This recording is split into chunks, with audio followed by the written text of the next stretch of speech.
Hello YouTube, it's the TrueMore64 back with another video.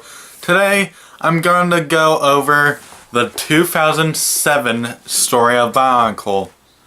Now I'm going to put up two disclaimers here. The first one is that someone has done these types of videos, mainly Lord and Bionicle, and I'm going to give him credit for that where credit is due. I've actually watched them and watched them again in preparing these videos so I don't copy his versions word for word. I also found that in some places of his videos I can't understand what he was saying, so I'm putting my versions up so it's more better to understand. Now the second disclaimer is that I won't be showing any images or animations because of copyright. I know about Section 107 Copyright Act 1976 that states that images and videos can be used for fair use for purpose of criticism, etc. Well, you know, all that. And because I honestly don't know how to do that, and I'm lazy at editing. Now, with all that being said, let's get right to the story, shall we? Now, the first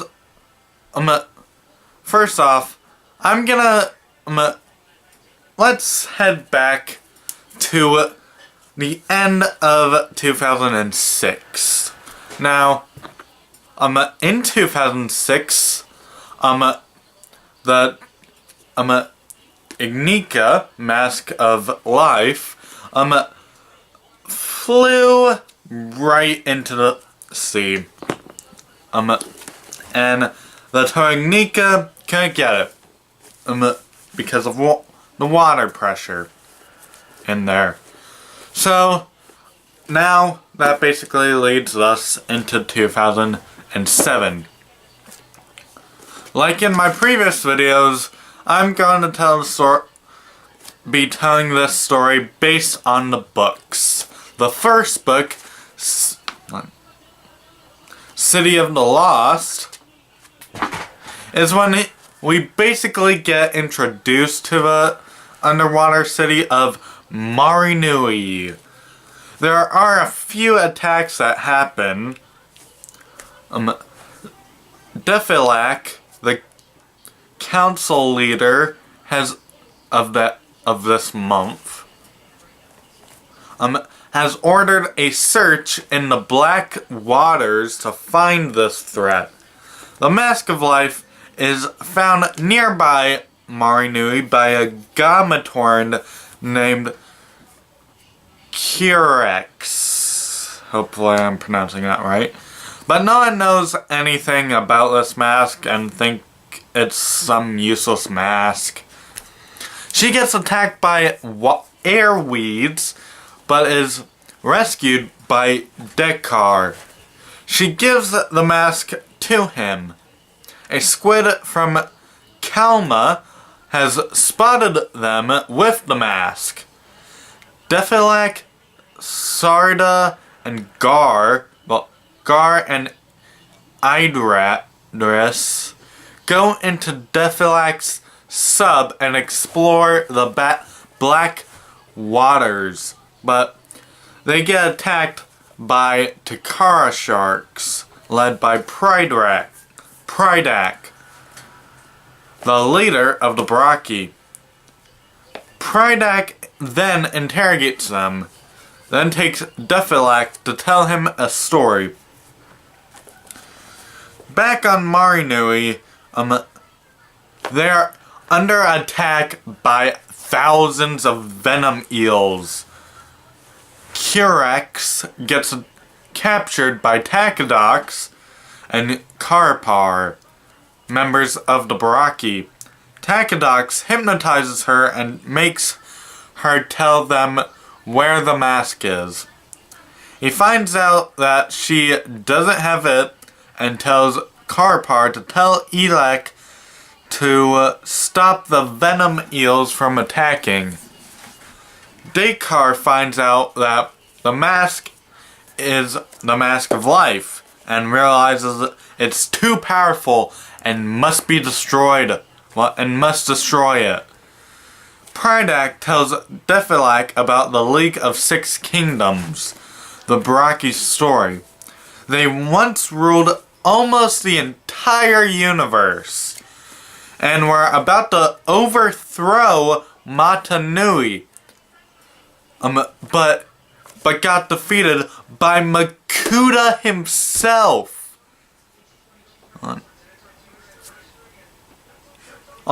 So yeah, it turns out Makuta was a good person and not like always evil until at some later point in the history kind of based on the Baraki though. Anyway, he was about to kill them, but Botar shows up and takes them to the pit, a prison where the most dangerous beings are held. Kelma and Mantax chase Dekar because he has the mask. Dekar attempts to destroy it in a cave, but it causes the Mask of Life to create a 300-foot long venom eel and destroys part of the stone cord. Brutaka comes up. Brutaka, yes, Brutaka is back.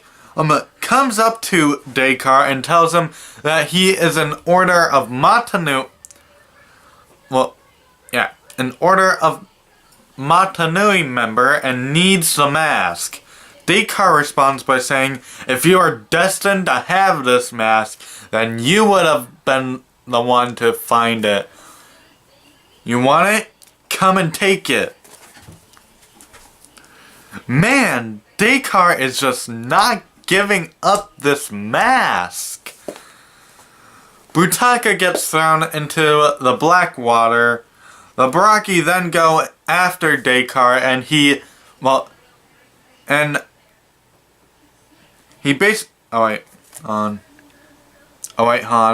Sorry, I lost my place.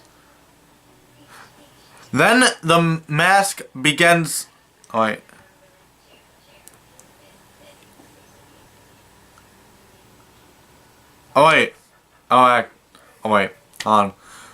Brutaka gets thrown into the black water. The Baraki then go after Dekar and he basically says, come any closer and I will destroy the mask. Then the mask begins to glow very brightly. And that is the end of this book. Now the next book, Prisoners of the Pit. The Towing Nika are having trouble with a bunch of Zyglak. And on top of that, the giant venom eel is attacking the stone cord. And he even cracks the cord, causing it to flood. So Vatoa head into the water and the venom eel gets attracted to Jala's sword. And it heads towards them. But the Mask of Life... But the Mask of Life's glow lights up the whole entire sea. And it heads towards them. Alright, Han. And no, it doesn't happen again. This is a different point of view when this happens in the last book. The Toa get transformed into the Toa Mari. Then they get knocked out from the energy surge.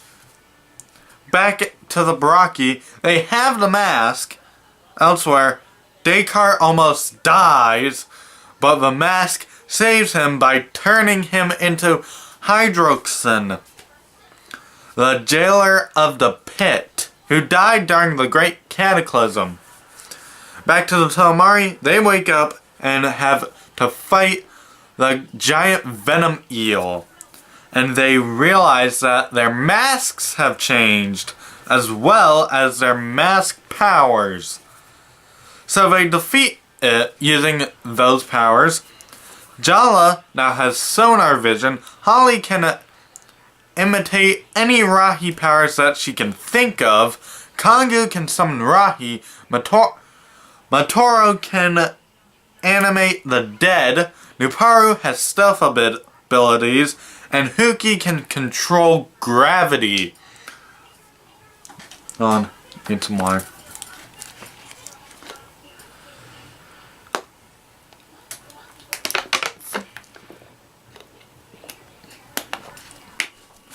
Yeah, sorry about that.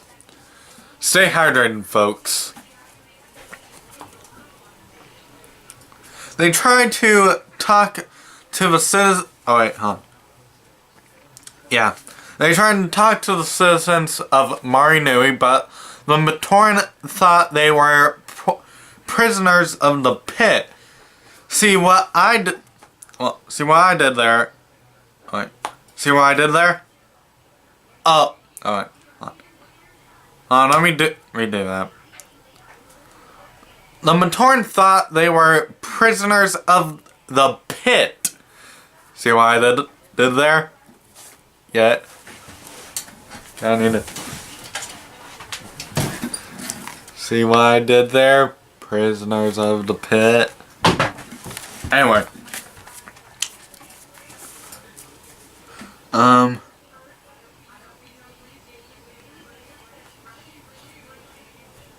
And wait. No? Well, moving on. Defilak let Matoro in Marinui only to find out he can no longer breathe air. He also tells the other Toa to get rid of all the Karaz crabs from attacking. Then the crabs moved aside and the Baraki arrived. The Toa were taken as prisoners, and Matoro gets captured by Hydroxin and gets taken to the pit. Matoro gets introduced to his new guard, Maxilos and Spinax, but it is revealed as Makuta.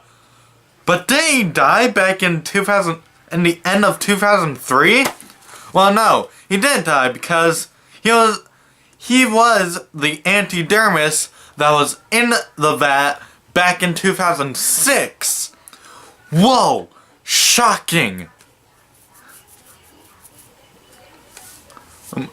That was a big twist. Anyway, Matoro's all like, what? Are you up? Well, oh wait, hold on. What are you up to, Makuta?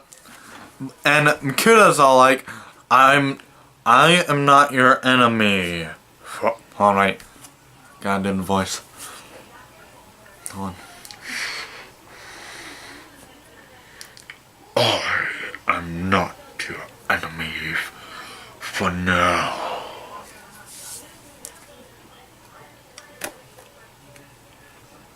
So he frees Matoro.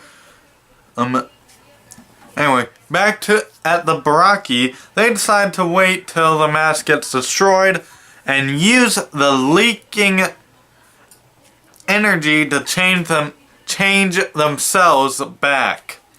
They give it to Nocturne, another prisoner, to hold onto it. And he is really dumb. So he wouldn't think about running off with the mask and use it for himself. Meanwhile, the Toa escape using their mask powers. A harmless Huna crab follows Jala. Kangu summons the giant ancient sea Rahi by accident with his mask. The Toa find Kordak blasters. Each Toa takes one except for Kangu, who who takes 2, and he simply says, 2 hands. And remember the Huna crab that's following Jala? Well, Jala decided to put his Kordak blaster on the crab. On. Just 1 second.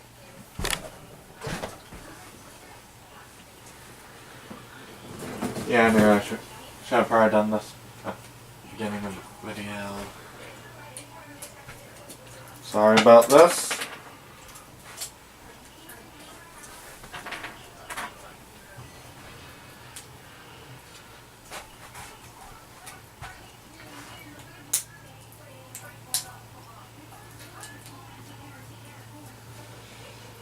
Yeah, sorry about this. I know it's taken a while, but I forgot to do this at the beginning of the video. Should have taken a look at it.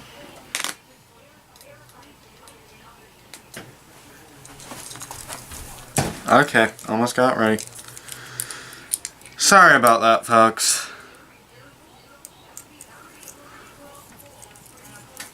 Anyway,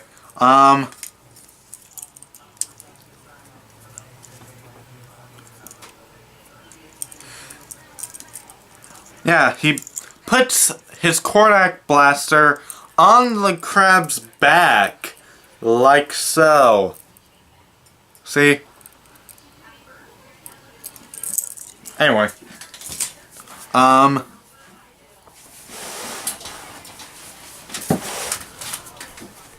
they then head back to Marinui and gain the Matoran's trust. Matoro joins up with them with Maxilos and tells them that he is their ally. Back with Nocturne, he discovers that anything he touches dies. He sets the mask down and a tiny Godonka started to grow to a huge size. But then Nocturne runs away with the mask to tell Elec. And I bet this is what will happen. Well, how that would have played out. Hey Elec, you'll never believe what I could do. Huh? What is it, Nocturne? I can now kill anything that I touch. I mean, look! Touches Elec. Oh, wait. Yeah. Oh no! I killed Elec! So yeah, enough with that. Let's get back to the story. Karpar notices that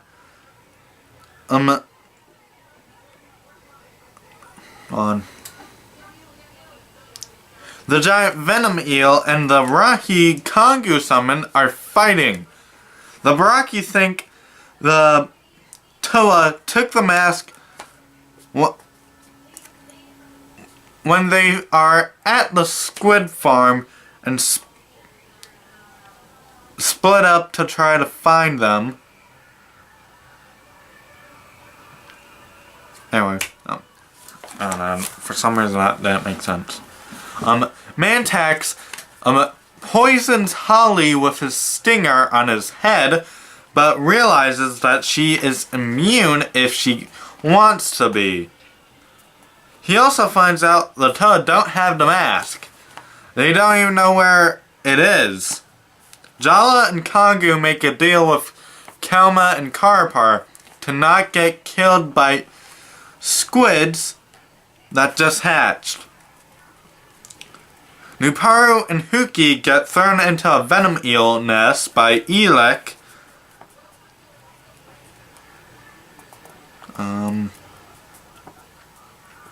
Matoro and Maxilos are fighting Pridak and Takadox, and it's Pridak's army of Takura sharks against Matoro's army of reanimated sea creatures.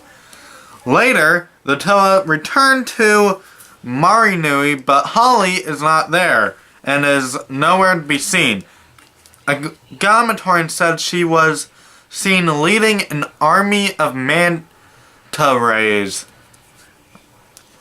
Hydraxon and Nocturne fight, and Hydraxon wins.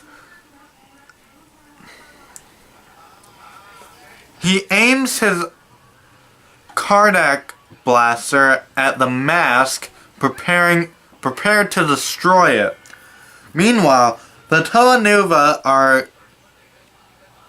Well... Yeah. Oh, wait. Oh, yeah. Anyway, somewhere else, the Toa Nuva are completing their list of tasks to do for the awakening of Matanui. The first thing was to reawaken the Barag and let the Borak do their job. And that's the end of that book. So the last book, Downfall,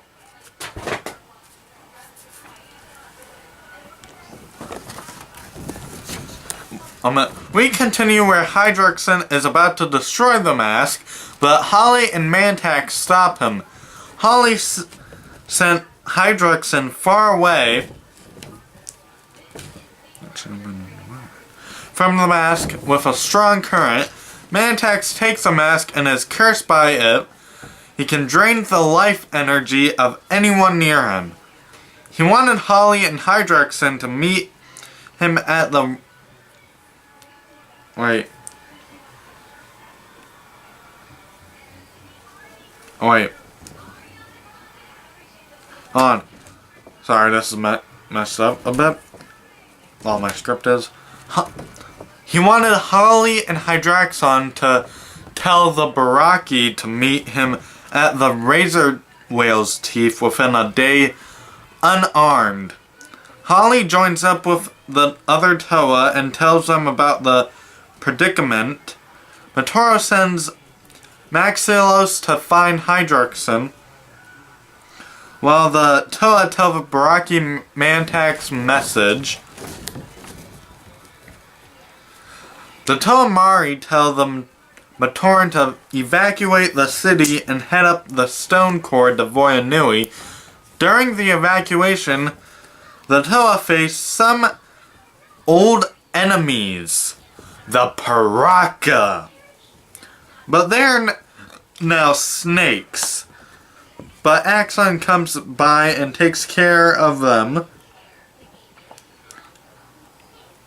Axon leads the Toa to the Toa Terrain Crawler, which is a modified Rahi that is turned into a vehicle. The Toa ride it into battle, and Axon leads the Matoran to Voyanui. Axon takes the Matoran to shelter because when the stone cord breaks, Voyanui will sink into the water and crush Marinui. Maxilos and Hydraxon battle, but Hydraxon buries Maxilos. Mantax reveals that someone is a traitor, and it's revealed to be Takedox. The Toa arrive to the pit, and there is a battle between them and the Toa. Wait. There is a battle between the Toa and the Baraki. The enlarged the large Gadunka is against Huki. Jala and Matoro fight Mantax and Takedox for the mask. Anyway, this battle is too long, so I'm going to skip to the part about Matoro with the mask. If you want to find out what happens, just go to the wiki, and I will leave a link in the description down below for this book's wiki page. So anyway, the Toa have the mask and destroyed the stone cord and are chasing Voyanui, but the Baraki are behind them with their armies. Motoro finds out that Motonui is dead, but he doesn't give up. He tries to find a way to resurrect him. Jala tells him that they will buy him some time, so Motoro follows Voyanui to the southern continent and past it, getting into a mysterious place that none of us know where he is until next year. Sorry about that. A voice tells him to put on the mask. He puts it on and turns into energy, but he does teleport his friends back to Metronui and gave them the ability to breathe air before Jala was about to cause a Nova Blast, killing everyone nearby. Then, a sad thing happens. Motoro dies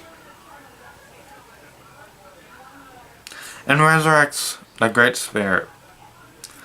Now, let's take a moment of silence to remember Motoro.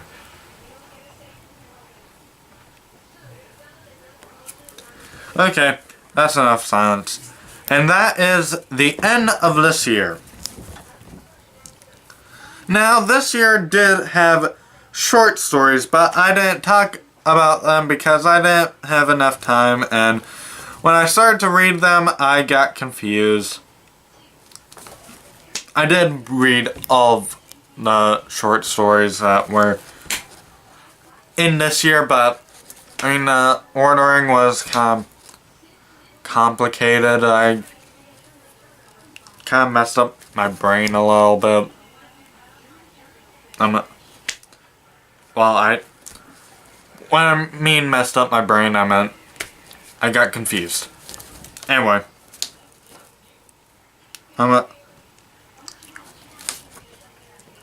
So, that's 2007. Another great year for Bionicle. But next time, we take to the skies and journey down to the swamps.